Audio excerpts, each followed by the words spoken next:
Camp Hill, and this is discussed further at section 10.3 onwards.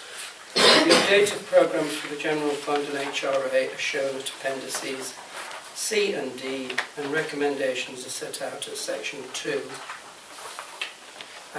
Sarah Ansell is the officer who will be dealing with this if we do need to have any questions. Or do you need to add anything at this point to that before we... I don't think there is anything really to okay. that now. Thank you. So on this item we have Councillor Condar.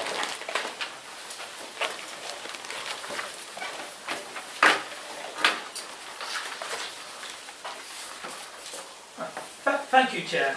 I'd like to welcome a very detailed report with lots of interesting stuff in from the officers.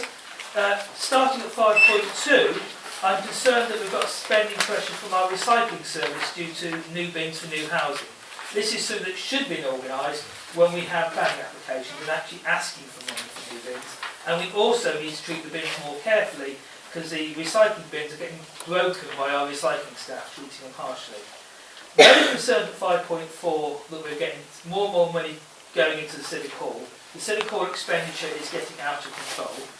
And also very concerned at 6.3 about the market. It's going to be windy again this weekend, and I hope we're going to take steps to keep the market running as much as possible. But the market is under severe pressure, and we really do need to be helping it rather than keep cancelling it and having major issues. And I do hope we actually start looking after our market. It is a key asset of our town and makes us very different. Car parking income is going up as we put more and more charges on more and more places, and I know that's going to be discussed later, but it's a serious concern that our town is dying, and actually the car parking income is flattering us in terms of what it's reporting. And very concerned on page 46 about the Camp Hill project. We are actually buying up houses to demolish, and we haven't yet, it seems, got confirmation about the phase 3 going ahead. We are actually going into a risky situation here. We keep approving planning applications out in Galley Common. It's going to undermine our Camp Hill project. And it seems like we haven't got a commitment from the Camp Hill developers yet to actually let us have certainty that we are demolishing houses and they'll be rebuilt. I also need to give the council £25, £15 for hiring this room for an economic scrutiny meeting that was cancelled, and £10 for a data protection request that I had to make to find out who's put an official complaint in about. We don't accept money at this meeting, Councillor. You can pay through the proper channels. Do we have any questions to Councillor Condar? I'm instructing the officers they're not to take money from you at this meeting. That is not the proper way that bills are paid. No exceptions are made for councillors. Thank you.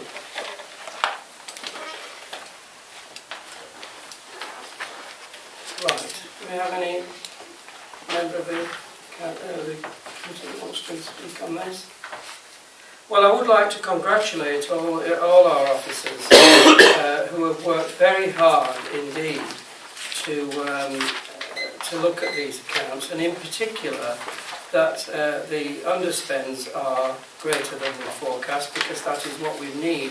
We are yet again being hammered by the government in terms of support grant and anything that can likely go towards bridging the gap for next year and the year after is very reasonable. If we've carried out the same functions, which is what our aim is, and still have made savings, that's extremely good. So I would thank them for that. So are we, the recommendations before us, are we?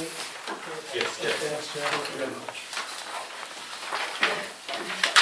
Item 7 then is, which is Treasury Management, which is on page 13, the main body of the report.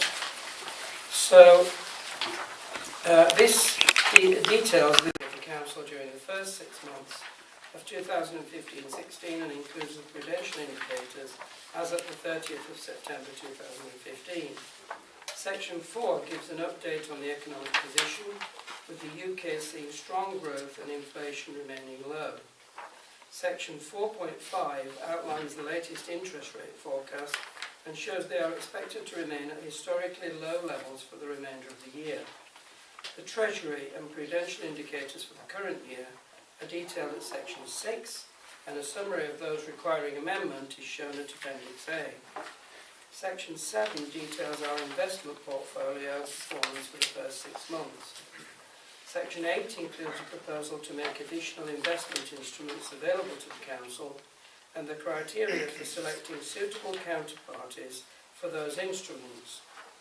The proposals are to include high-rated covered bonds and corporate bonds to the investment portfolio and will allow for further diversification of our investments without increasing risk. Section 9 summarises our borrowing position and shows our debt holdings, maturity profile and the cost per dwelling in the housing revenue account to finance the debt held against our council housing stock. Cabinet are asked to recommend that the report, including the updated Treasury and prudential indicators and the changes to our investment counterparty selection, be endorsed for submitting to full council later this month. And that is Craig Peel will be the officer who will deal with it. Do you want to have anything to add at this stage? No, Craig? no, thank you. Okay, thank you. Councillor Conduct is the only speaker who wishes to speak on this.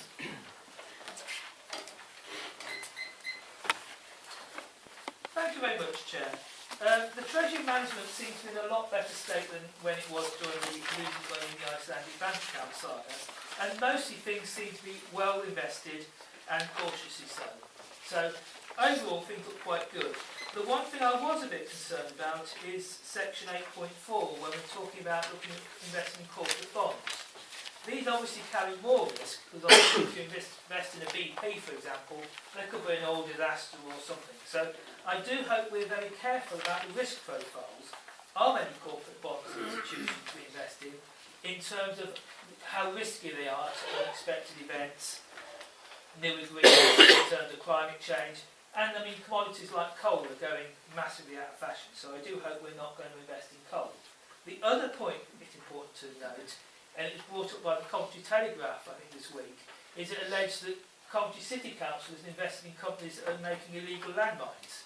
Some of these large conglomerates have a lot of subsidiaries doing a lot of things around the world. So I do hope we're actually investing in British and preferably tax-paying British companies who are actually behaving ethically. And within our corporate bonds, we're not investing in anything that taxpayers would be uncomfortable with. Thank you, Chair. Do you have any questions, Councillor Kondarka? Thank you. Any points about this report? Well, again, I want to express confidence in our officers and in their continuing good sense in relation to the Treasury management, which has always been the case in this authority. And this has been recognised by external auditors, not only this year, but for many years. So thank you very much for your good sense. And I will only ask you to be responsible for Nuneaton and Bedworth and not for Coventry. Are we happy with the report? Yes. Thank you very much.